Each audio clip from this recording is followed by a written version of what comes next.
What's up, everyone? Welcome back to Talking Star Wars EU. Today, I have a very special guest on with us today. I didn't ask how to say the name, but I've been saying acbagel. Hey, that's right. You got it. That's right. Okay, awesome. Good start then. Also known as Darth Heisenberg in the Discords. He has a YouTube channel that will be linked in the description, where he's been working on these awesome audio visuals for Supernatural Encounters chapter by chapter. And so we're going to ask a little bit about the creation process today and find out about how he got into Star Wars and the universe and behind the scenes of the videos and all of that. Thank you so much for your videos. They've meant a lot to me. It's been so cool to see stuff I pictured just visualized right there. I've absolutely loved them, and you've done great work on them. So thank you so much for giving us something so cool to get excited for. I really appreciate the work you've done on those so far.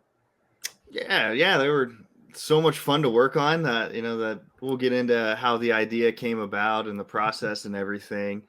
But really at the end of the day, it stems out of a passion and love for the lore, for Star Wars as a whole, and the special community that is also around Supernatural Encounters. That's always Definitely. The number one thing that stuck out to me. I watched in the community for many years. I posted very occasionally before these videos, but I was just blown away by the depth of knowledge of the people in there. It's not often I run into people in real life that have like more Star Wars knowledge than me. So it was so cool just to like sit back and watch people like just trump everything I thought I knew with incredible depth of knowledge. And it's so positive. Like, yeah, I've really never seen a community like it. So that's part of the reason I wanted just to, bring some of my vision to life with this project. That's awesome. It's a great way to give back. It's a very receptive community, like you said. And man, those people in there are sometimes discussing stuff in the Supernatural Encounters thread, and I'm like, what are they even talking about right now? Are we talking about Star Wars? They're just insane level of depth and detail to their knowledge for a lot of the folks in there. It's really, really cool. Like you said. especially how Supernatural Encounters kind of brings in other elements of sci-fi and even world history. It takes a very high intellect type of person to catch all the references and of course to write it in the first place. And it's really inspiring to watch. Absolutely. So as a brief aside, before we get into how you discovered Supernatural Encounters and got into this awesome community, first, as you mentioned, you don't often come across people with as much Star Wars knowledge as yourself. So how did you get into Star Wars? What were your first memories of it? How did you find yourself as someone who just loved and was invested in Star Wars? Yeah, I guess, I had a pretty cool start with it all. I was 4 or 5 years old at a babysitter's house, and the parent was watching A New Hope. And I so clearly remember like stumbling in. I wanted to watch a Spy Kids movie next. I had picked it out with one of the other kids there, and the Death Star trench run was going on. And I remember standing like in front of the TV and just being absolutely fixated on the scene. I'd never witnessed anything like that. The scale and the ships flying around and the speed and the colors. And, it was only a minute or two before the Death Star exploded. And it just like seared in my brain as something cool. And I remember going back home and starting to like ask my parents, like, what was that? And, my dad's like, yeah, it's Star Wars. And I was like, I want to see Star Wars. And I think they just started introducing random things. I'm a prequels baby, grew up in my childhood was waiting for the prequels to come out then and then seeing them come out. So I went through all that, and the surge of Star Wars that was occurring in the late 90s, the hype around Episode 1 and everything. That was peak time for me, and I remember getting old video games. Video games did a lot to bring me into the Star Wars EU, especially like Rebel Assault. I don't even know if you've seen that. That game is so hard, man. Flying the T-16 around. That's on the GameCube, right? or So like was Rebel Assault 2, I think, is came on out the on the GameCube. Yeah, GameCube. that's right. The first one was probably on like floppy disk. Gotcha. Yeah, It's old. And it had like the TIE Phantom, I think it was. right. Some of that origin story of I've the Dark watched some of the Troopers as well. gameplay on YouTube and seen some reviews, and all they talk about is how hard it was to pilot some of the ships Oh in that yeah, it game. was insane. And here I am as a kid trying to do it. I don't think I ever got off Tatooine, unless I found a cheat code or something.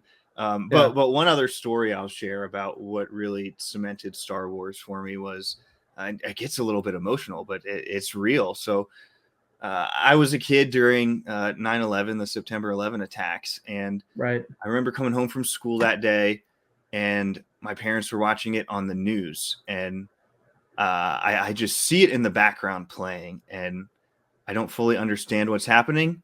I know it's bad, and I can hear the sadness in the voices on TV and see, my mom's face as she watches it. Uh, and and I knew like instinctively this was death, this was bad. And I remember my mom sent me away into the other room and put on Return of the Jedi. And I watched that movie, and it got up to the part where Yoda passes away. And at this point in my life, Mm, Yoda meant so much to me already, just as a role model of wisdom and inspiration and learning. And yeah. tying it in with after seeing the death of the September 11th attack and then watching Yoda pass away, I so clearly remember it being like the first time I ever cried during a piece of media. Mm, And it was like an emotional and spiritual journey of seeing, uh, just confronting death like that as a child. It's yeah. something we all go through, is wrestling with that concept, and having Star Wars be there to help me process that and to Mm, process it in a healthy way. I really say like Star Wars is a part of me. Like I think back to my childhood. It was my escape from many things. It was a center for joy for me. Learning it taught me to love to read, just from diving into the EU as a kid at the library. So it's really just been my whole life, since that first time I saw it on the TV. It connected with my little brain, and it stuck with me forever. that's awesome. That's that's an awesome story. Um, that's really cool that it was able to be a spot of joy in transitioning from learning about the sadness of that day and all of the repercussions of that. And as a child, I remember for myself just trying to understand the concept of death is was kind of hard. This idea of just termination and gone, all of that. It's kind of hard to deal with and grasp. So that's cool that Star Wars was able to be there and help you through that. And that's big. That's important. That's thank you for sharing that. That's really cool. Yeah, it goes to show just the genius and timelessness of what George Lucas made, and Absolutely. the Yeah. reasons he made this. I mean, he's always said Star Wars was for kids. I mean, Hmm. really, I was his perfect uh, like target story of like exactly what he wanted to happen. Is that he took a fantastic universe and so much history and inspiration, and built a storyline that helped a kid process with uh, painful experiences in life and helps them Of grow course. and become a better person. And that's what Star Wars is at its core. Yeah. Yeah, absolutely. And Return of the Jedi is such an optimistic movie at the same time, with the hope that is restored to the galaxy and the celebration at the end of it. Uh, it it's a really great movie. The way that it balances some of those concepts, the loss of Luke's father, of course, with Vader at the end. There's a lot of sadness mixed in, but also just an overwhelming sense of joy. I feel in the movie as well. You know. Yeah, and it hits different when you're an adult now too. Like I've got a 3-year-old son of my own, and some girls, and like seeing that now from the perspective of a parent, and Mm, understanding the connection and love of parent to child. uh the longer you go in life, like the more lessons and connections you'll make out of it. I'm sure when I'm 60 and rewatching it, I'll connect with maybe Ben Kenobi more, and him yeah. being a mentor to Luke. Like Mm, uh it sticks with you your whole life, and has many gifts to give. yeah. That's really cool. That's really cool how it can stay from the beginning all the way to the end as well. Which one of the movies are your favorite, would you say? Because you said that you grew up with the prequels hype and all of that there, so I assume that you're a fan of the prequels. I am as well, but Return of the Jedi seemingly had a really big impact there as well. So where do you lean in all of the six? Yeah, at this point, I can say I ended up studying media and production and Mm, marketing and stuff as I got older and worked for some TV stations. So I was able to go into the media world, and I always wanted to work for Lucasfilm. That didn't work yeah. out, but so I just with that said, I would say that Episode 5 is the best movie in terms of cinema and Yeah. overall storytelling. Now, my Hmm. personal favorite would be Revenge of the Sith. I Right. find that to be very thematically close with The Empire Strikes Back in terms of its excellence For in sure. telling themes and Hmm. overarching connective tissue between the stories. So I'd say Episode 3 is my favorite. Then probably 5 and 4 and 6, 2, 1 would probably be. Nice. That's awesome. As far as the trilogies go, matched up, which way would you lean? If I just had to pick between prequels or OT, I probably would just pick prequels. Yeah. Yeah, just being a kid as it was coming out and playing every single game, like Republic Commando, Oh, was yeah. really instrumental for me too. And yeah, so I would just say just coming out, just being in that era, and so much of the EU was releasing in the Clone Wars and in that period Yes. of Dark Horse and the video Media games. blitz. Oh, it was yeah, it was amazing. I remember like run into the TV for the Attack of the Clones or Clone Wars micro series, Yes. the Russian dude who made that one. Yeah, so I it's a hard pick, but Of I course. would Of say course. slightly prequels. Nice. Uh, as far as when you got into the Star Wars expanded universe stories, it sounds like it was just always there. With the video games, they're immediately present. Tartakovsky's Clone Wars. You mentioned Dark Horse was releasing, and you mentioned that it helped you get into reading. So, was there ever a distinction in your mind for what was expanded universe, or was it all just Star Wars material that was releasing and that you were discovering? Yeah, you're exactly right. It was just one thing. I Yeah. never made the distinction. Like it just was Star Wars. Like the only time I remember seeing some distinction between things was like the Episode 3 video game, and Right. they had that like extra alternate ending. I Yeah. remember that being like my first concept of like, oh, I'm watching a Star Wars thing that didn't actually happen in some Hmm. timeline. But overall, I mean, yeah, I would read, for example, like the Jedi Apprentice series, Oh, the young adult. nice. I mean, that was like Were that's you what taught right me to at the love to perfect read. age too for Oh when it yeah, was coming out? oh yeah. Nice. I remember laying on top of my bunk bed reading all 18 or 21 Oh, books that's great. like a weekend or something. And Yeah. so yeah, I mean that was just like Star Wars. I mean, it Mhm. leads into Episode 1, and then Cloak of Deception, Outbound Flight Yep. were around that time. I remember really getting confused with Outbound Flight. I was too young to comprehend it, and I probably started that thing like 5 different times. I finally finished it as an Sure. adult, like Yeah. after college. Um, but yeah, EU Star Wars was always one thing to me. It was just one timeline, one storyline. It did such a wonderful job of bridging the gap between the movies and expanding upon the movies. It was a very special time when that was Mm, coming out. And I will mention, I mentioned, the video games, and Republic Commando specifically did a lot for mm. me.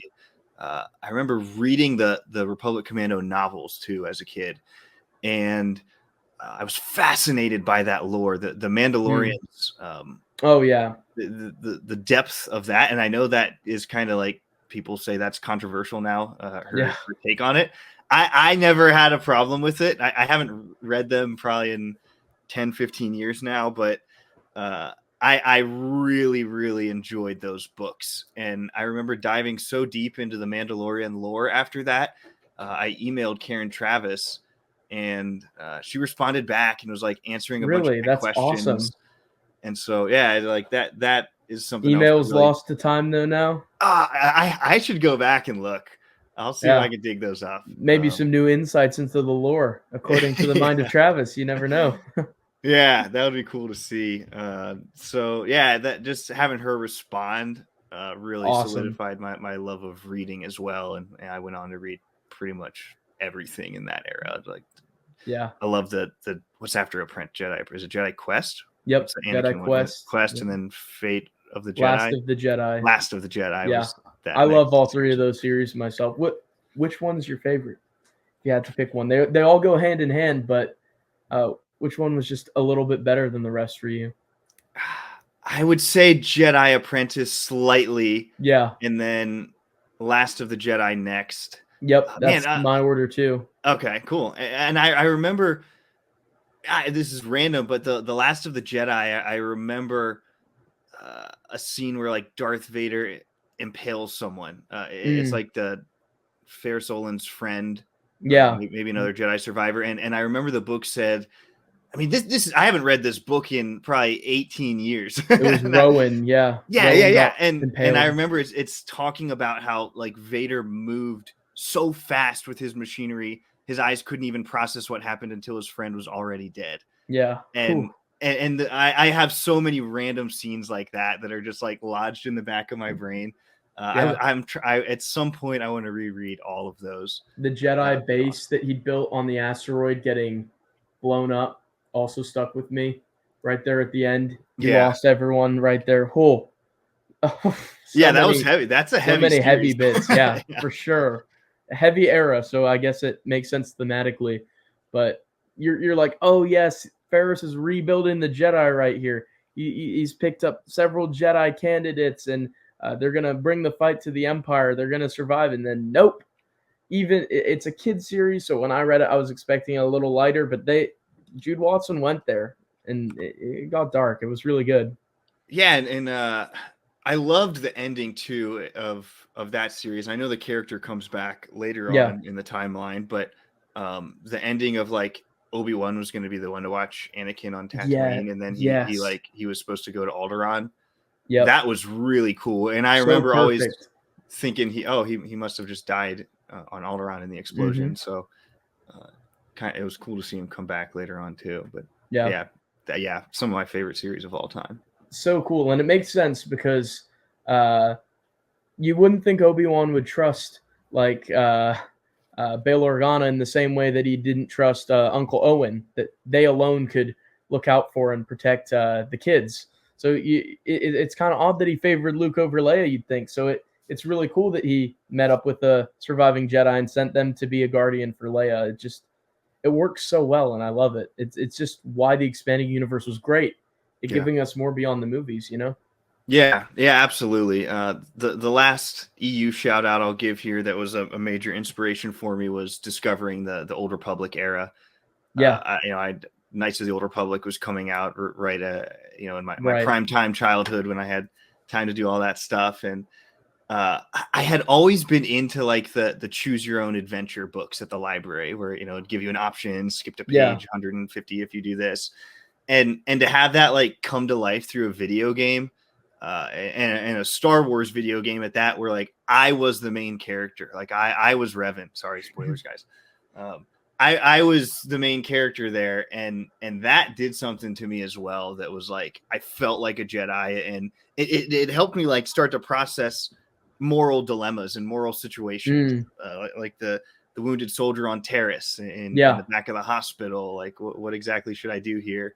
Yep. Light Um, versus dark, good versus evil choices yeah, being yeah, presented. and Yeah. wrestling with those things, it was and having such a different era at that time, it was Yes. really cool, and that led me into the Tales of the Jedi comics back there, which Oh, so I would good. still say are my favorite of all time. Like if I had to pick a best comic series ever, Tales it's of the from Jedi. 5000 BBY through probably the end of Eula Keldroma's story would be what Nice. I would say is my Yeah. absolute favorite period of Star So Wars. good.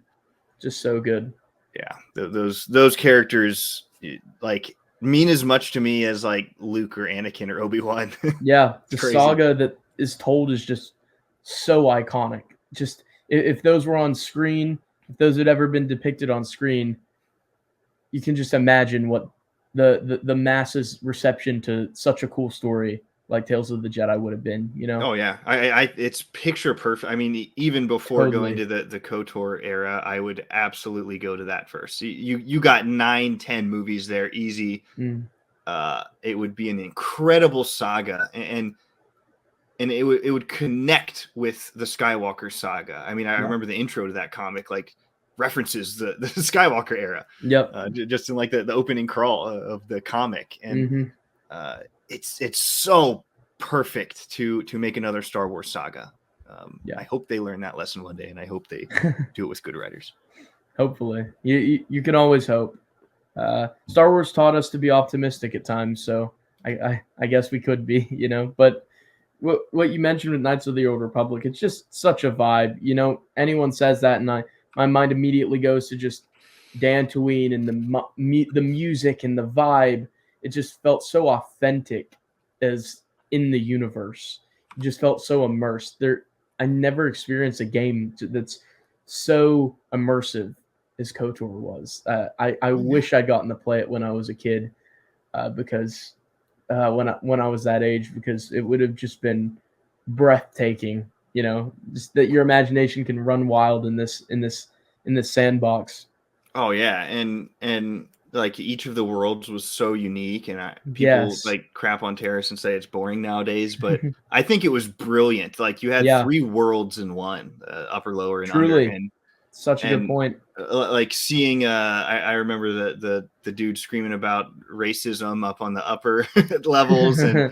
and just being like, I mean, it did Star Wars so perfectly of like introducing like more mature adulthood themes, Mm. and walking you through them, and letting you see those type of things from different perspectives. Like we were able to see like a whole class system of like upper, middle, lower class, and Yep, poverty, and all sorts of history, which I think is part of what makes that game and era so brilliant.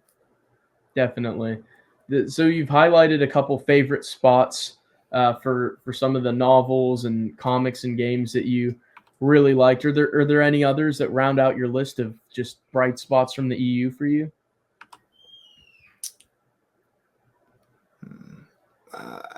Darth Bane is pretty special. I mean, Yeah. I'll even say Dawn of the Jedi. I thought was really cool. I'm The sad it didn't comics or get novel? both. Both? Nice. Yeah. I'm sad it didn't get expanded more. Totally. I would say I guess I liked the comics a little better than the novel, just because the novel was kind of a standalone, and that Yeah. character, like, I don't know, it didn't connect as much as I had hoped to the comics. Same. But it's actually really cool reading that again and then going straight into playing the Old Republic, the MMO, because Right. the history on Tython is actually reflected really well in that Yeah. game. And that was a really fun experience when I did that before. So If I recall correctly, some of the, uh, I guess Jedi from the Dawn of the Jedi comics, some of those characters are actually in SWOTOR. That there's a couple that appeared in both, which is just really cool that there's connective tissue there. You know. yeah, it was like a Force Ghost or something, Yep. or old holograms and holocrons you were running Yeah. across as you're digging through the ruins on the Jedi Consular storyline. Um, so yeah, I would say that era, and then I'm sad to say I never got as much into the NJO growing up as the other eras. And my experience with it was like I'd be at the library and had read everything else, and then I'd find like book number 6 in one of them, Right. and I just Yeah. like pick it up and read and start to read. So my NJO timeline is like really jumbled. I need Yeah. to like redo that whole thing in my brain so I can put it together. And I haven't read like 100% of the stuff from that era, so that's fun to still have on my to-do list. But Absolutely. I remember reading like up through the Jedi Academy games and the Jedi Outcast games. So I would say that my other special place in EU world is Grandmaster Luke Skywalker, especially the story of Kyle Katarn as well. And Oh yeah. I was playing the old Dark Forces games too, like when they were coming out. So it was kind of perfect for me to see that side of Luke. Mm. Um, and yeah, Grandmaster Luke and the lessons he learns from the prequel Jedi, And the entire history of the Jedi Order and the Force, I think, is also would have been perfect for another saga. But Definitely. Yeah. It was really cool. All of it was there. All the perfect ingredients. Man, those Dark Forces games are so fun. Just countless hours of joy going through missions as Kyle Katarn on the different worlds. They're just so fun. Big Fat Rodian. I remember that guy. That was Rebo, I think his name was. Yeah. So many random characters in my brain. They just live there rent free. He has so many great bads on each world to fight. So many great bad guys, so many great villains, so many great allies that he meets in his journeys in those games. It's that wakes up on a Hutty ship, all of that. There's so much good stuff in those games. Yeah, and the simplicity of the level design. I mean, it was like complex and kind of hard to figure out where to go at times, but definitely it wasn't like there was a ton of depth into the mechanics of the game. No. This is the earlier age of gaming, and the controls were simple. It made you use your brain and figure out some puzzles as you were like learning the Force as a character and seeing this different side of Luke Skywalker for the first time for me. So yeah, very, very inspirational and one of my favorites of the EU. So you just had immersed yourself in Star Wars and the subsequent EU. And when did you first hear about Supernatural Encounters? What led to you discovering perhaps the pinnacle, the end to the road that is the EU? When did you discover that work? Yeah, it's crazy because I couldn't even tell you. Like I don't know if it like I even today I don't know what year it was like announced or like the website went up. I just remember looking for EU timelines and I came across StarWarsTimeline.net. Of course. I have no clue when that site was launched or when I came across it. And I just started using it and I'd compare it to like the Star Wars wiki timeline of legends. Yeah. And I was like, man, this one's more in depth. It's got some stuff in here that's not in those other ones. Especially this Supernatural Encounters thing at the top. When I went through Star Wars, like once I got serious about reading the EU and reading in general, I wanted to do it all. And my brain like naturally wanted to work chronologically. So I just say, I'll start at the beginning and learn all of Star Wars. So yeah, that's why the Old Republic became so instrumental for me initially, just because I started in that era and the Tales of the Jedi comics. Unfortunately, I have no idea like when or how exactly I came across Supernatural Encounters, other than it was from the chronological timeline. I saw it at the top. I watched it over the years and kept checking in on it, like, hey, when is this next chapter coming out? There's like all these chapters it talks about. I can't find them anywhere. And then it would like talk about, the revised edition is coming out at some point. And I was like, I need to wait for that because that's going to be like the perfect experience. I watched many years of its development up through buying a hardcover copy of the book and reading it then. So yeah, that it was a long time watching it. As a fellow waiter for years, it was really fun to anticipate its upcoming release and keep checking in on all the updates that Joe would post as well. It was a really exciting time to have it out on the horizon. Like I remember being like high school or middle school in the computer lab, and I'd like get on the computer real quick and go to that website and like check for updates. Like that was it. Like I'd check every month or two and see where it was at and what was going on. So I just followed it for a long time. As a high schooler, all the way to having children of your own by the time it would release, it was there for a long time to check in on. Yeah. Oh yeah. It's been in my brain for a while. Yeah. And what was your feeling? What were your thoughts when it eventually released? When you got the beautiful hardcover that's up on that shelf, when you got it in the mail and finally had this tome that you'd been waiting for? Yeah, I was like, it was really a treasure. That's like the best way I can describe it. Like I remember like holding it and just like looking at the art on the front and back and having the art like in color in my hand was like probably my favorite part. That art is so cool. So cool. And yeah, I'm just like starting to dig into it at that point. And it's a hefty read, as we all know.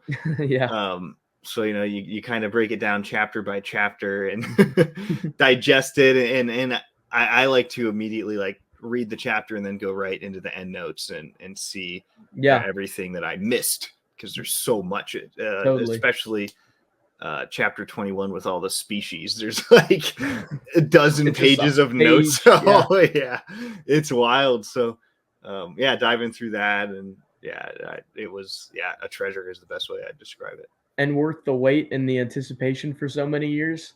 Oh yeah, the way it like connected to so many other storylines throughout Star Wars, and Yeah, brought new light to certain ideas and connections was, it's perfect for the EU. It really is. totally. Yeah, absolutely.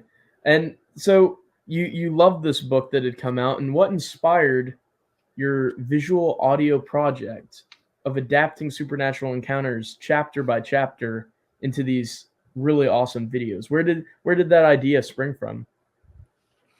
It sprang from an idea of always wanting to tell Star Wars stories myself, and wanting to see them come to life too. Like, being a teen and being like, hey, they should make Tales of the Jedi into a movie. Of course, Um, yeah.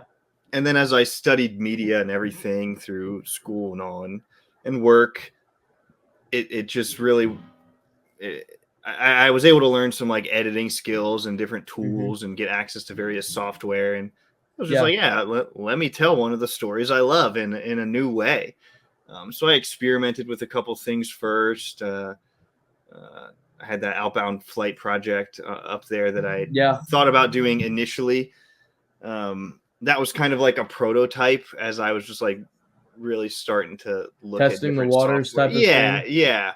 yeah, trying out some stuff, and then I kind of settled on supernatural encounters is really perfect for this. Like, not only are like the visuals are like cosmic and celestial, Yes. and Ethereal. yeah, and there's a lot of like cool creativity you could do with that.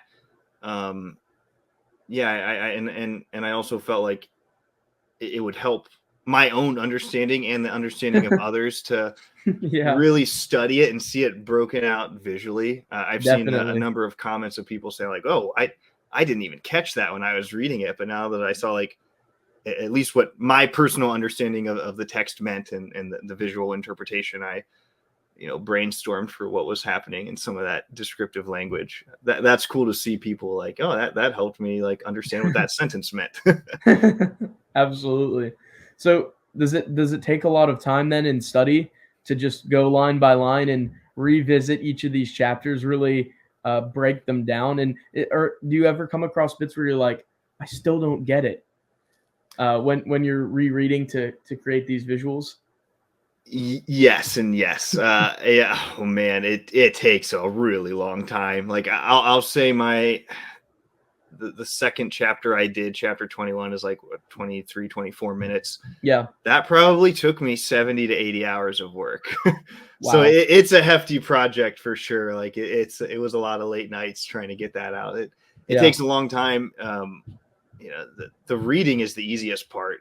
Like, just getting the visuals and the pieces together of the software. Like, I utilize probably 10 different softwares to make it happen. Yeah. And putting all the pieces together and making them do the right things that I want just takes a very long time. So I'll kind of like set up a few things to like render, and then Mm. I'll go like read the next three paragraphs again, and like start to sketch out what I want them to look like, what I think it means, check the end notes. There's Mm. been a number of times where I've gone into the Discord channel and like searched things, and tried to find old conversations, and those Yeah.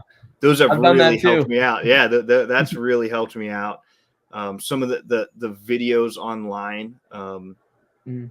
the group who went through like the entire book, I Yeah. forget what they called that series, but Super lit. yeah, super lit. I watched those. There's another gentleman who covered like 3 or 4 of the chapters as well, and did breakdowns of them on YouTube. So Yeah. yeah, I consumed everything out there, like helping me analyze, helping me understand how other people perceived the events that I'm also reading, because Yeah. a lot of it, especially in these early chronological chapters, it's it goes beyond the human mind's capacity to It really. does. It's like descriptive language that a god could only understand. Intentionally, so it's perfectly vague to leave it up to the imagination. and that almost makes it perfect for the goals of your project, but at the same time difficult. You know what I mean? Yeah. Oh, yeah. It's like, how the heck do I put some of this stuff to a visual? Yeah. So yeah, I consulted some people, like showed it to friends, like, what do you think this means? Like, how do you envision that when you read it? What do you see in your mind? So I just tried to put together just different people's perspectives, and at the end of the day, ultimately, it's my own artistic interpretation of what I'm reading. It's nothing concrete or anything. Yeah. But that's also the beauty of it, and I'm glad other people can watch it and enjoy. One example of this that I noticed in one of your videos that I would highlight is like a moment where I was like, oh, I didn't think about it that way. Is when the Bedlam spirits have escaped, and then and Woodzek and Luxos and the others are all conversing about it. I I had pictured their conversation as, like on a planet, in a discussion room. That's how I envisioned it. But of course, that's not how it is with celestial entities in the stars. I think the text even says that. And so your visual, where it's just like these shimmering lights to depict them, but manifested as the shape of lion, bull, bird. Um, the way that this man that gives them form and identity, and the way that they're all shimmering and constantly in a state of change and flux, and the stars as they converse with each other. That was so beautiful and really gave me a new appreciation for that conversation and how it probably went, that I hadn't really picked up on before, pictured it that way. I just thought it was really well done. Yeah, that's cool. Like when I was trying to figure out how to show some of that stuff, it Yeah. sounds crazy, but I was actually like researching and watching videos of what people would see when they're on a mushroom trip or a DMT trip. Because Psychedelic. yeah, Yeah. it's like these ideas that the human mind can't fully process. We don't have a Mhm. reference for some of these things. So yeah, I try to capture that like ever changing nature of certain things that's not entirely in the physical realm, especially when we're dealing with the force here that's beyond our earthly understanding to begin with. But yeah, like what would a force-based entity look like? And when Joe's writing it, he took a lot of inspiration from world history and religious history as well, and the references he makes of these celestial beings, Mhm. the Osiarchs, like they're biblical in nature, like they Yep. reference parts of the cherubim and all sorts of ancient, like ancient Christian or Jewish type of gods. And Mythological. yeah, Yeah. yeah, All of that. there's a lot of that tied into there. So just try to like visualize like things that are hard to perceive, Yeah. and then having like the birth of the offspring. Mhm. It took me a while to come to it, but like when I had read the comics, like Talani throws a shape and the other Mhm. devil worlds and stuff, and we think of those uh, beings, the offspring, and their shapes there, but like from the text, as I understand, when they came out, they were just light and energy essentially before they Mhm. threw their shapes. Yeah. I just noticed throughout the chapter how it like really specifically said like at this point Talani threw her shape, like once she Yep. made it down to the planet Bedlam. So like what were they before then? Like they were Yeah. energy. And no, I'm talking about stuff in the chapter I'm going to release soon when we see them throw their shapes Yeah. individually. But yeah, you'll get to see the journey of like how they take their forms a little I bit. Like can't wait. what were they when they were born? They were light and mist and energy and the force essentially that Yeah. a human mind could grasp a few snippets of their essence, but that's really all. They're a wisp. You did a really good job of making them like you said, not how they end up by the comics, but still like identifiable and tonally or thematically in sync with that.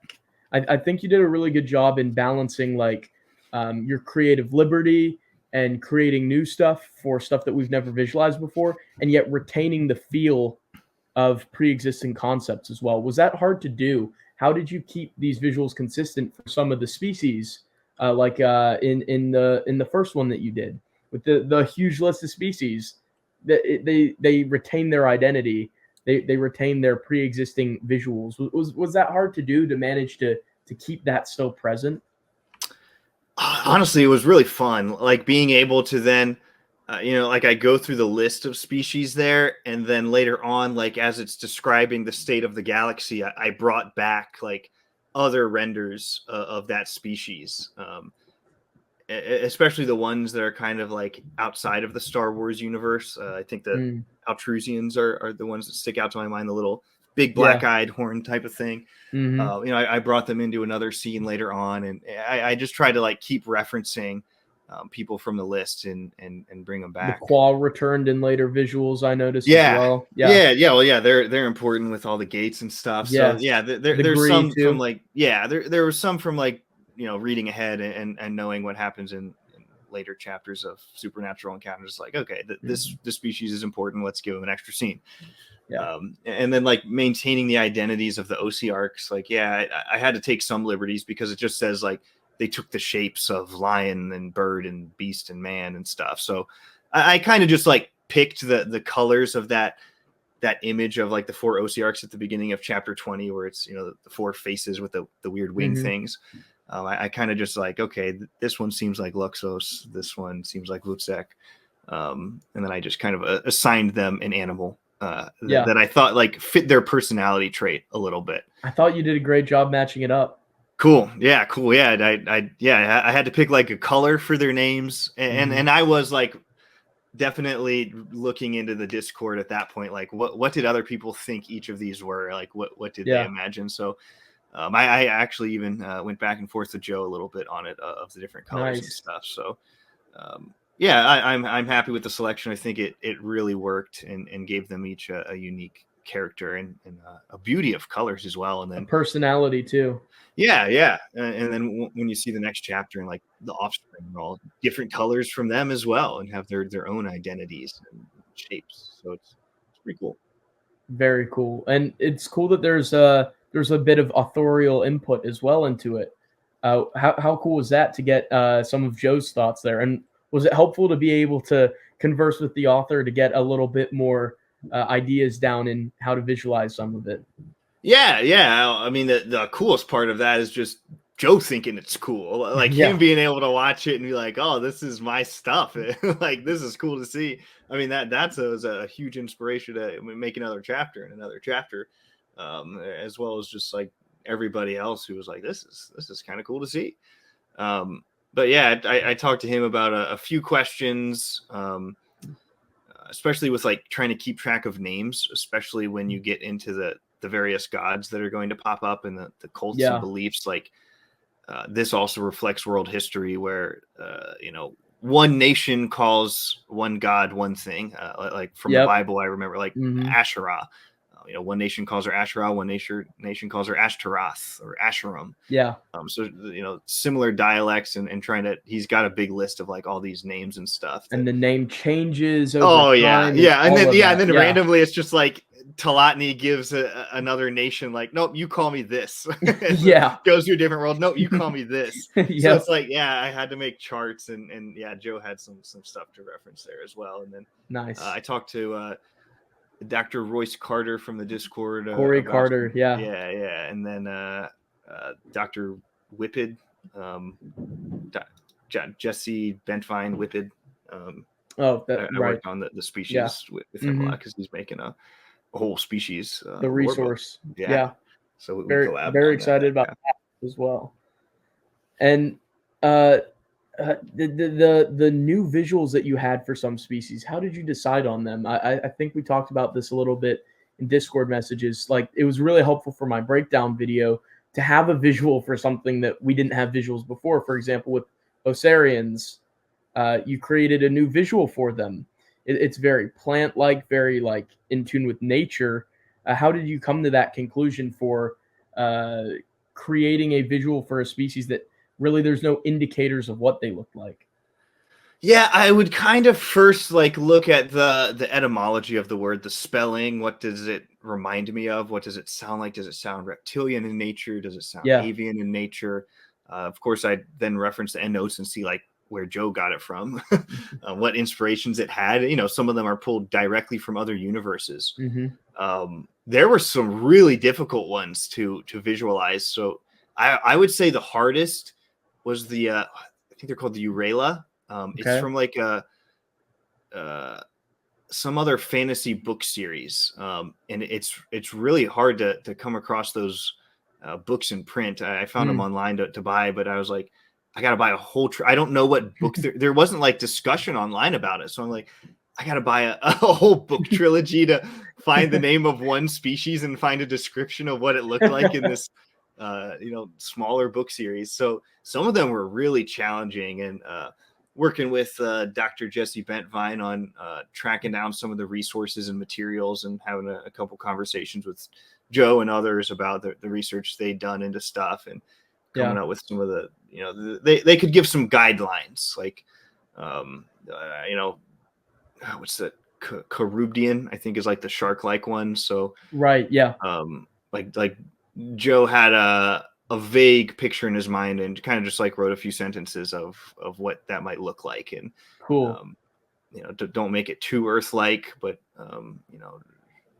got that like kind of coral and like many finned design. Yeah. Kind of like the Phyraxan shark of KOTOR, but like Mm. a lot more ancient and complex in structure and nature, and intelligent, like that shark was too. So many cool creature designs. And Totally. oh man, like it's such a deviation from like the rest of the book, just having that giant list. Totally. Like when I was like tackling that chapter, as I'm making chapter 20, and I know chapter 21's coming up, I'm like, whew, how am I gonna come up with like 81 designs here? I know. And that was intimidating. It took a long time. That's why I say, yeah, that project probably took me 80 hours. And the end product was so good. Each one is so distinct from every other one that it just works so well, in that all of these different forms needed to be created, and they're all distinct and different from each other. It just captures that so well. It just makes it feel so important, I guess. You did a fantastic job, and yeah, I can imagine that was a daunting task. Yeah, super intimidating to start, but once I got on a roll, like the process and the system and collaboration was really enjoyable. And Yeah. I'm super happy with how that first section like panned out, especially with the soundtrack on top of it. Like really did well.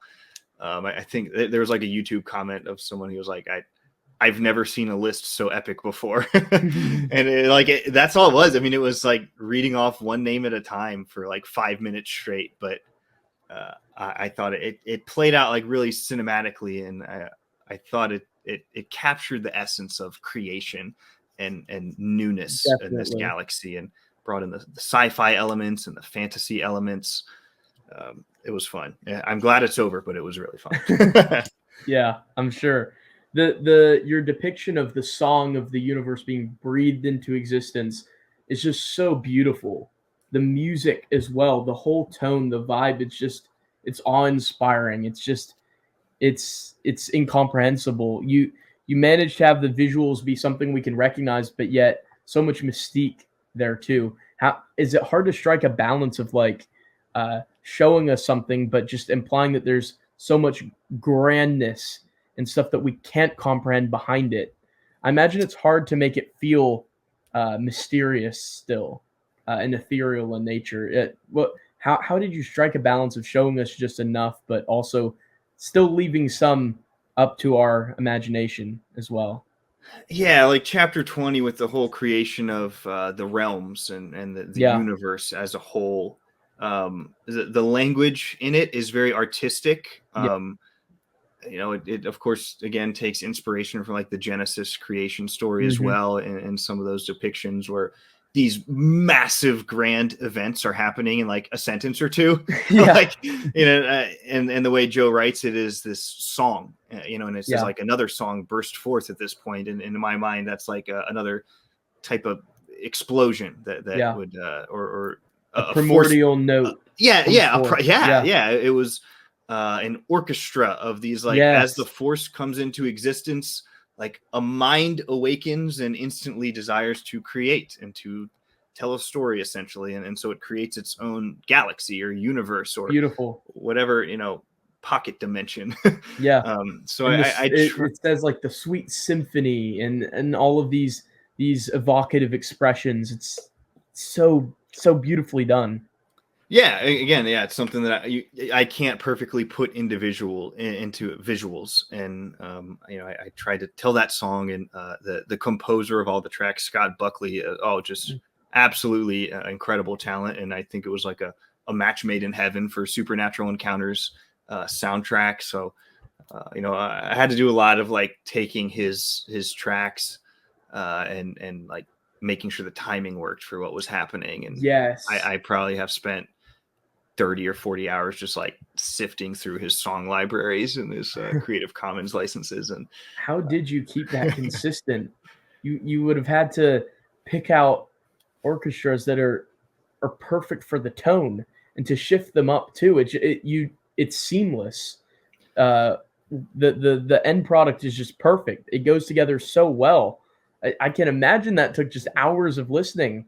Was that difficult? Was that challenging to find the perfect tune to accompany the visuals? Did you have to modify the visuals sometimes to work better with the tune?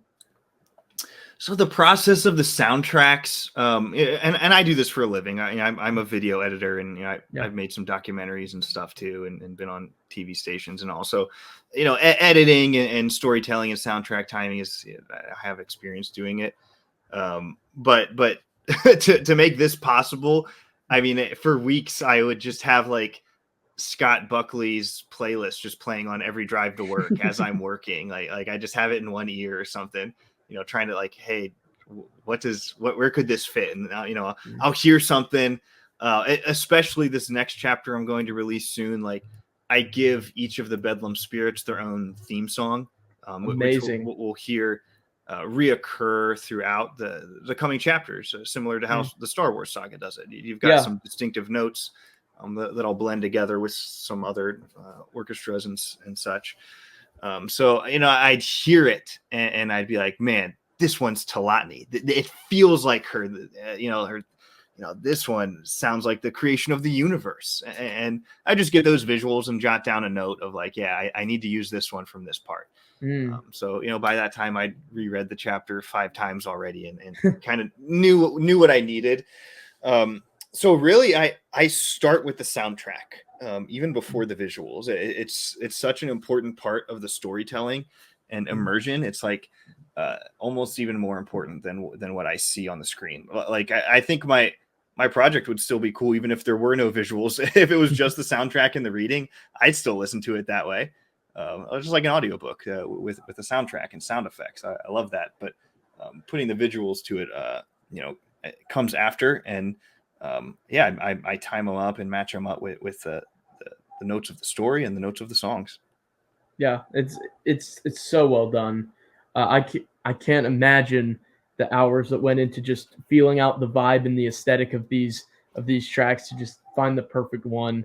You definitely have a good ear for it. It sounds like there's experience there as well, is what you're saying, and you can tell because it works so well, and I think a lot of it hinges on that.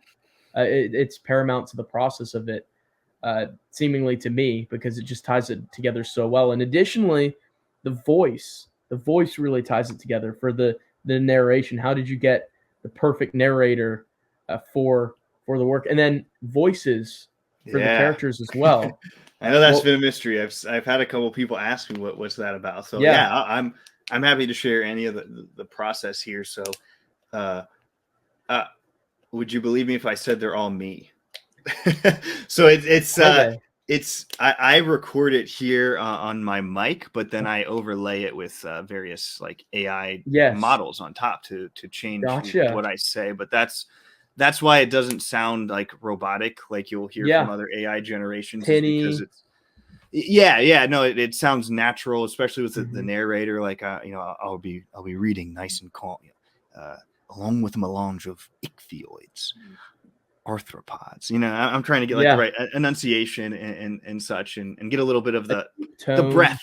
Yeah, the Yeah, tone and the breath, like it's a fireside story. And then my voice doesn't sound exactly like the narrator, of course. So then I overlay some effects on top of it. the Um, cadence too has to be yeah, so there. important. Yeah, delivering the cadence and the emotion, especially when characters are talking.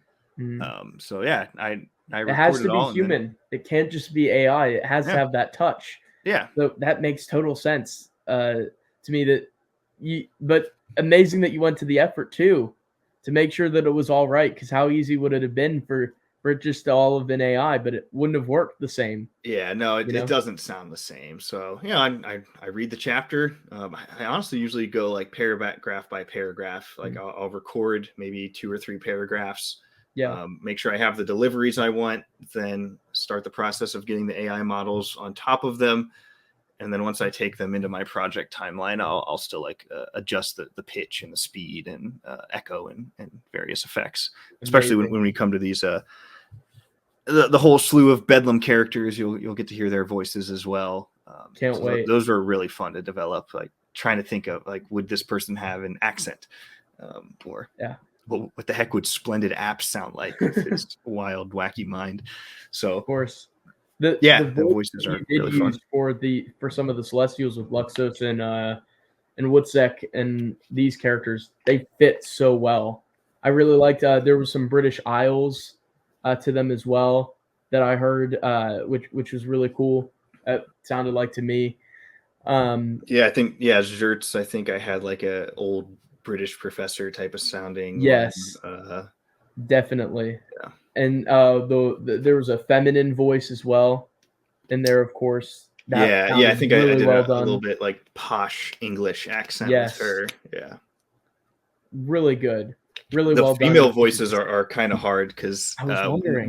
when I have a naturally deep voice, Yeah, and when I run them through the AI models, like even trying to overlay like a woman's pitch and tone, it still doesn't sound super right. gotcha. But I was able to find some settings that ended up working, Okay. and So it worked for for Marge Talotny, there. And then yeah, it would have been a Talatny. pain. Yeah, but I actually found like a really good setting that it sounds really good. I'm very pleased with the delivery of her lines, which you guys will get to hear soon. I'm really looking forward to it. Also, I think that you're actually narrating it before all of the effects go in is important because of pronunciation as well for all of these names and these concepts. Which how well would an AI do in keeping consistent some of these bizarre names that are somewhat hard to say? Oh yeah, no, yeah, impossible. And I, like I said, when I was just studying the species designs and names, like I had to research like the etymology and how the heck would I pronounce the Akavi Karak or something, you know? Yes. So yeah. Yeah, that's so cool. You mentioned that you've used a bunch of softwares. H- How many do you think that you end up utilizing at the end of the day when all is said and done? Probably like 8 or 9. So from the whole Adobe Yeah, suite, like Premiere to Photoshop to right. After Effects, um, and then probably 4 or 5 different AI models that help me with like motion brushing certain things to Mhm. occur. Like it's crazy, but like most of the filmmaking industry for VFX, I mean, they're all using AI tools now. I I bet. know like AI gets a bad rap, and I view it as like a tool that can be used for good or can be used for evil. If you're using it to Yeah, plagiarize and rip somebody off, and other unethical practices, like yeah, that sucks. But it's like any other leap in technology. Like let's figure out ways to use it positively, mm, and still bring a human element into it. So that's um, important. yeah. So that's why I like doing the voices myself as well. And then like the effects, but it's just a time saver. Like I could spend those 80 hours on one of those visual effects in After Effects, or I can, you know, take a picture and do a few motion brushes and tell it what I want it to do, and it'll like animate a vortex, So like that's the type of AI that we're talking about here, where you give it a few guidelines and it'll do what I could have done, but it would have taken me 100 hours. Yeah, The project never would have been possible without the leaps in technology that we've had. for So sure. yeah, it's like through my work, we have access to a lot of more expensive software that I get to take advantage of as well. So Yeah, the videos just strike me as incredibly highly produced Yeah. It definitely feels just that there's a big budget behind it, is what it feels like to me, you know? Yeah, so like some of them are more of like the comic-esque looking ones, and Mm. you'll have like moving comic type of things. The And Cather was like a picture that became exactly, animated. exactly. Yeah. So I actually took that one. I took a picture of the Essential Guide to Yeah. Species and Warfare, whatever that one is that has that picture of the Cathar in it, and you put it online, and you just like you pinpoint like where your being's arms and legs and groin and eyes are, and then you just Right. like draw little motion brushes, and it'll move their arms around. So So that's a lot of cool. what I do. Is I'll find some existing art from the EU, or I'll have to like put together some pieces to make my own. Yeah. And then some of the more like magnificent looking effects. The one that comes to mind is like when Wutzek is like contemplating what he just did, and he like comes Yeah. out of the clouds, and he's got all this emotion and lightning on his face.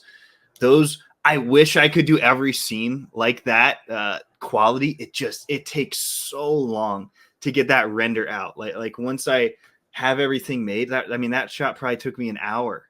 Wow. For just Like, that one alone. yeah. So it's like I wish Insane. technology, like maybe in 5 years when I'm still working on this, and I'm on chapter 80 something, like Yeah. maybe they'll start coming out with faster technology. But I mean, I've got as good of an editing computer as you can get, and Mm. it still takes a long time to get those effects to pop out. Yeah. They look absolutely phenomenal. So you can tell that a lot of time went into it. It it was really incredible for me when it seemed that his mouth was lining up with his dialogue at points. Yeah. For Woodzek, what was that process like? Well, that process, the technology isn't perfectly there yet, especially when Yeah. you're dealing with entities that don't have a human face, Right. that is like easily trained by other AI models. But I would, so that one for Wutzek where he's speaking in front of the camera, it didn't work perfectly, but it kind of got the point across. Yeah. It captured some. But what I would do is I would record a video of my face. So I'd actually do it on my camera, and I'd talk and Wow. deliver the line, and then I'd apply that facial map onto the piece of art there, and have it animated that way, and try to do it. And So would your face read the same dialogue then what do you mean by that? that Woodsec would be reading, or was it just expression and Oh no, just like moving your I mouth? would deliver the line, like, yeah, You would deliver myself. the lines Yeah, yourself. Yeah. yeah. So that I wanted the mouth motions to like look like, they're realistic, or Yeah. Of like course. a really high quality CGI would animate. But um I don't, I mean, to do that kind of like perfect facial rigging takes a whole crew, and Yeah. a lot higher equipment than I have in my basement. But It's it did a it really got good the idea job though. across for now. Yeah, Yeah, because and I was like, what? He's saying the lines. How did he do that? I was very impressed by that. yeah, Yeah. that's hard to pull off. I can't do it as consistently as I'd like, but Yeah. like I said, these tools are increasing in capability so fast. Like I'm sure within 6 months to a year, it'll be 10 times easier to do that task. Yeah. That was a super cool part of it. Is as we're talking about all of this, is there a shot or a moment that you're most proud of for how the visuals were, for what they were able to accomplish? Is maybe it's not the one that you spent the most time on, maybe it is. What shots were some of the ones that you're just like, that was just perfect for what I wanted to do? Yeah, I mean, the one of Wutzek that I mentioned before, that I think that's one of the best looking ones. Yeah. I was also really, really happy with how it played out with like the birth of the Bedlam spirits, with like when they were all of Wutzek at first, and then I was able to get a higher quality render of like that explosion of gas and light in the galaxy, Yeah. like bursting forth infants, essentially. So that was fun. It's crazy. It sounds, the shot of the Belar was I was really happy with that too. I love that There are shot. That was host to great. purposes. There was some West End Games inspiration there for the original art piece, right? Oh yeah, oh yeah, Standing in the same posture. It was great. I oh loved yeah, it. yeah. I took that same concept art and tried to like map it onto a textured, ugly looking bear thing. That's amazing. It was so great. I was so excited when I saw that. I've been a longtime fan of the Beelar. I just think they're so cool. Yeah, yeah. Those would be my favorite. And then I love the one of the Qua walking into that first Infinity Gate. Yes, that's a That I great was one. really happy with how that turned out. Hmm. And then these even some of the more simple ones of when I got I think it was the Cinetine to shake the hand of the Killick. Yes, That was that was amazing. yeah, that was really I mean that was mostly like Photoshop, just staging everything, and that Wow. wasn't like as dynamic of a 3D effect, but that was a lot of pieces to make that one I happen. can't even imagine because it looked really good. It looked really good. That was incredibly impressive. When I Yeah, saw that, I was getting so excited. yeah, and I mean that stems out of my love for the EU too. Like that's a cool interaction that we've never seen in Star Wars.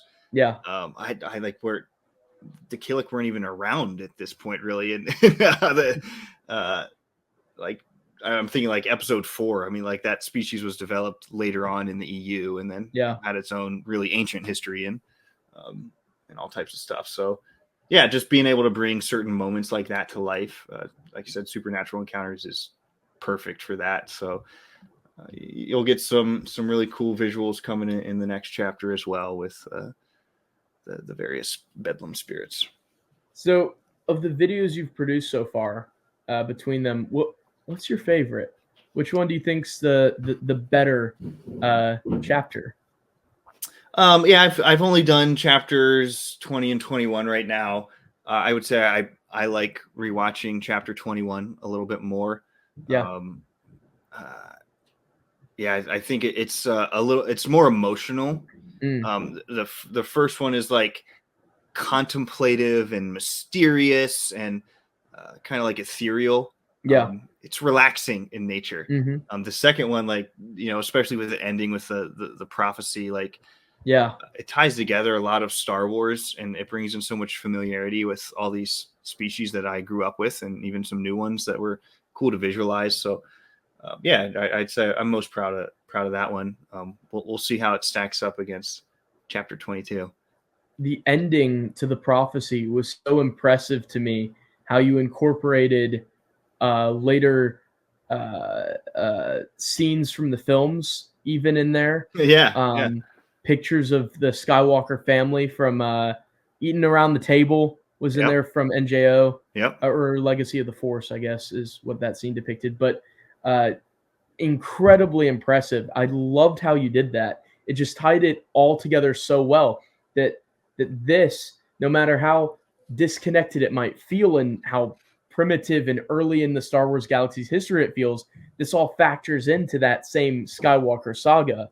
It just tied it all together so well. Uh, what was your decision to just expand upon the prophecy there and just show what ultimately the prophecy would lead to? Clips from the movies, all of that. Yeah, it's really like biblical inspiration in Mm, nature. Like you've got the creation story, and then a yeah, of fall, and then a restoration. course. And to parallel like Christianity, like Anakin's the chosen one, the Messiah figure of the Star Wars saga. Yeah, But it takes this wild turn, like this devilish, demonic turn of what would happen if the Christ was twisted by Satan himself and yeah, became a mockery of everything he said. Um, and so Star Wars is beautiful because it George Lucas, I think he calls himself like a Christian Methodist Buddhist, were his inspirations. He's pulling from a lot there, but he tells a very interesting story through that. And mm, as I understand that, like probably all of you, when we read this prophecy in Supernatural Encounters for the first time, it's like you read it and it's like, okay, I see parts of what it's saying. I can make some connections, but also yeah, I don't fully comprehend. And I think that's essential to what the prophecy is in general. Like the Jedi barely understood it. You even look at like the prophecy of the Sithari stuff. Like Mm, some of it is like even in the EU is just like made up interpretation on top of things. People taking ancient words and principles and kind of applying them wrong or twisting them in a different way. But I think at the heart of the prophecy as a whole was just that idea of creation, fall, and restoration, and mm, specifically in Star Wars. I mean, like Christianity, it happens through the line of David through Jesus, and then through Star Wars, it happens through the line of the Force, essentially, mm. this keeper of balance, and then through the Skywalker line. I know, like, there's a ton of debate on uh, who is the chosen one. Is there more chosen one? Was that idea even mean? I feel safe in saying yes, Anakin is the chosen one, though Mhm. I think it's kind of like the Skywalker line in general is Yeah. protected, kind of like the line of Abraham and Yes. down through that. So I I see feel like where these almost like, like Anakin was the chosen one, but perhaps the prophecy was fulfilled maybe through him rather than by him, with his descendants like continuing on yeah, to to finish what the original goal perhaps of the prophecy was. You know.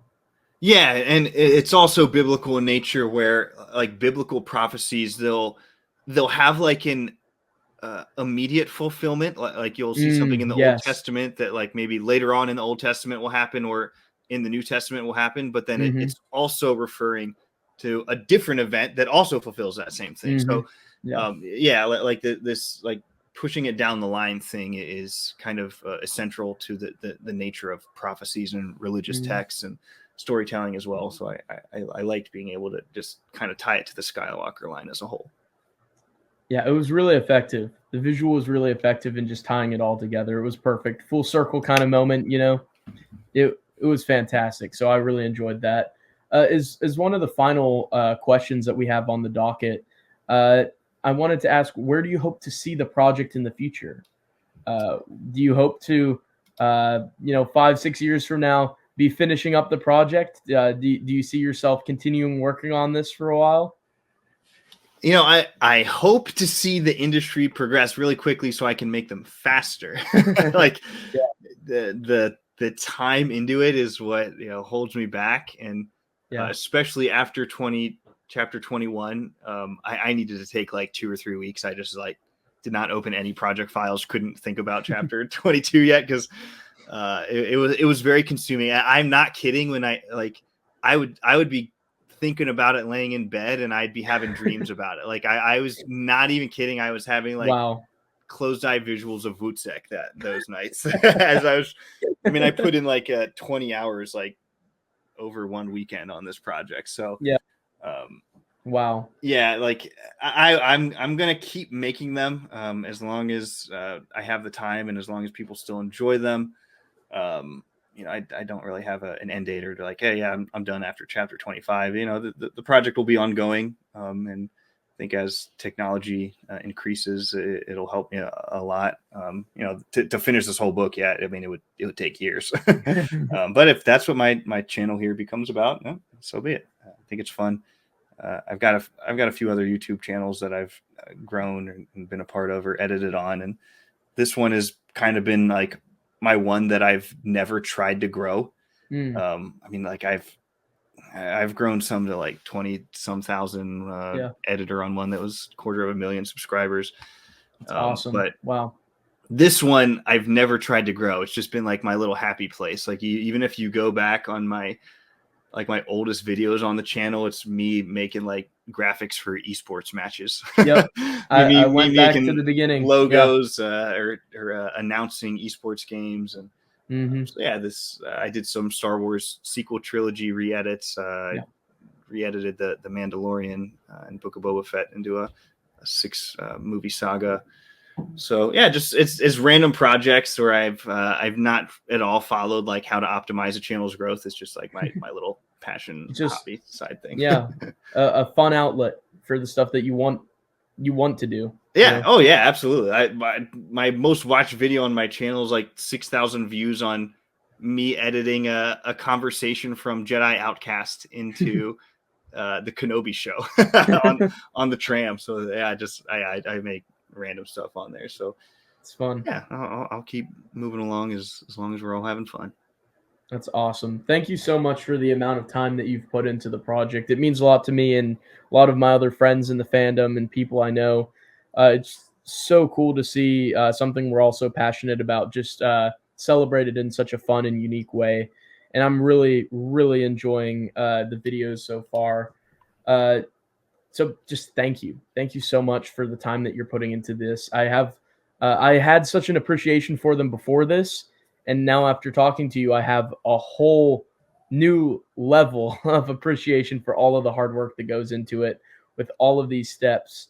Tons of stuff that I wouldn't have even thought about, like even down to videos of your facial expressions to get Wootsex down. That's insane levels of dedication to manage to get a great product. So it's so super cool. Yeah, really happy to release it. I'm glad so many people are enjoying it and being able to show supernatural encounters to new people. I've had a lot of people ask me, how the heck did you do some of this stuff? And yeah, so it's cool to share a little bit of the behind the scenes and all that goes into it.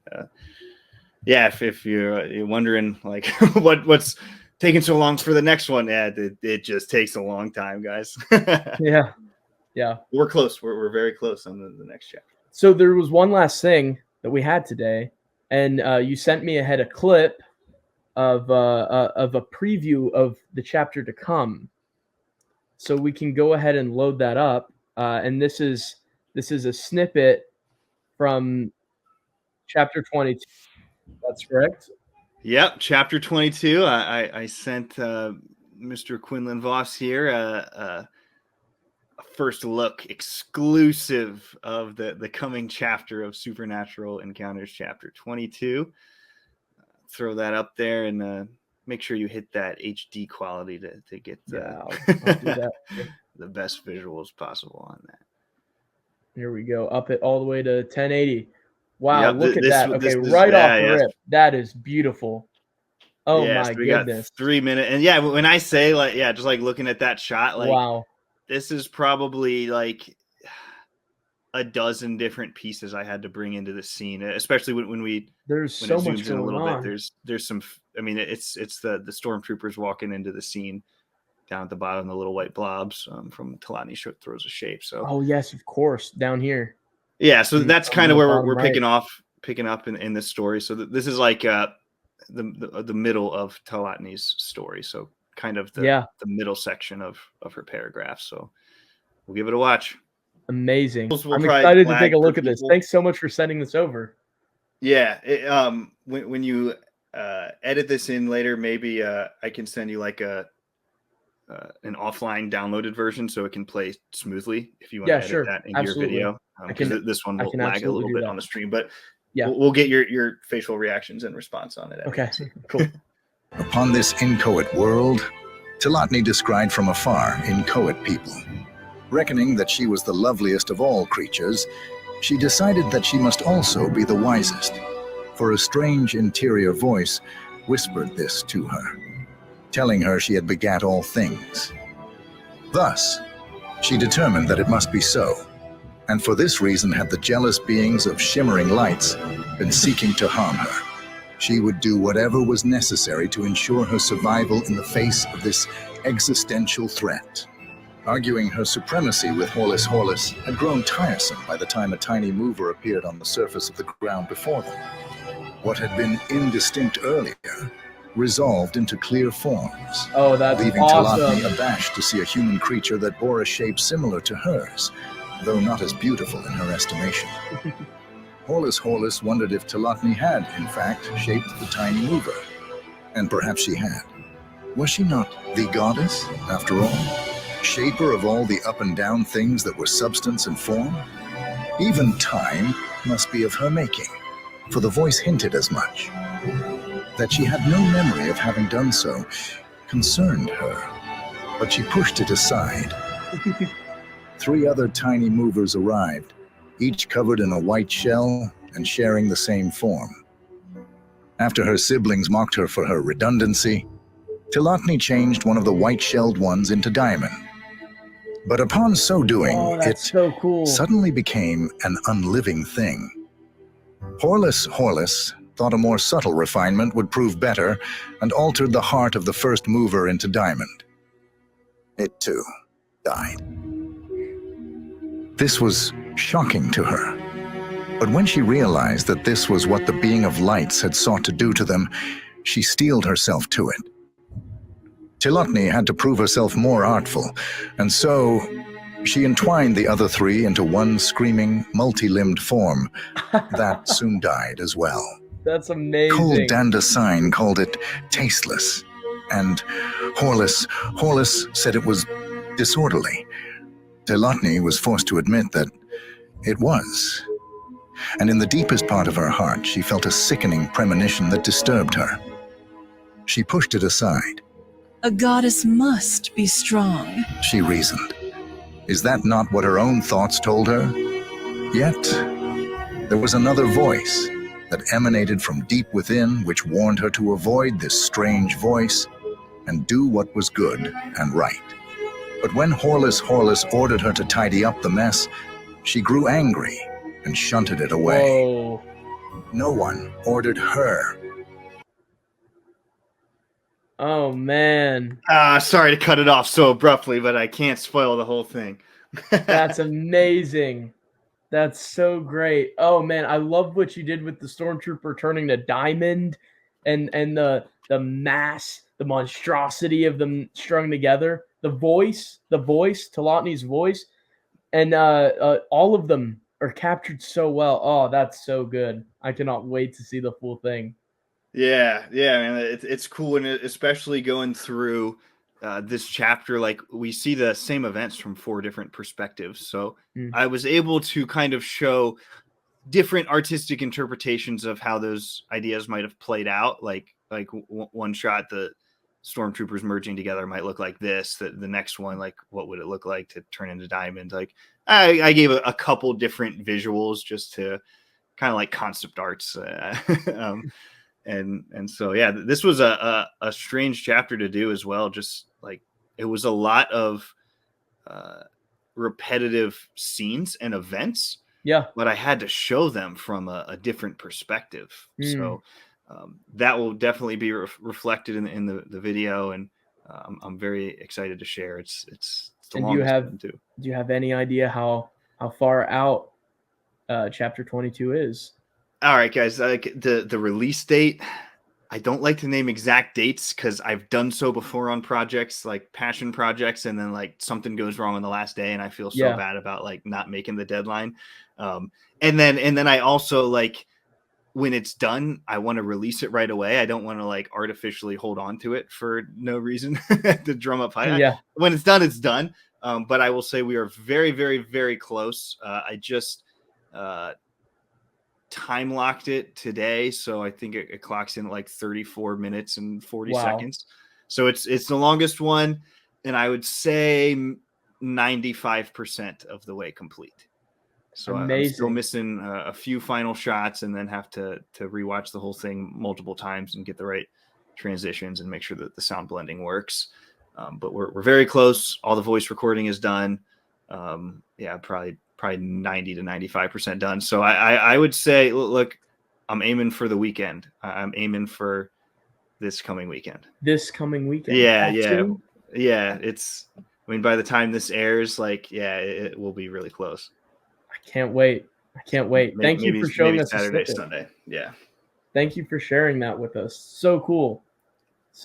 I can't wait to see it all. This is going to be an awesome chapter to see. I suspect that as you go along, the videos per chapter might get longer and longer. I don't know how I'm going to do the releases. Yeah, they're going to start pushing an hour.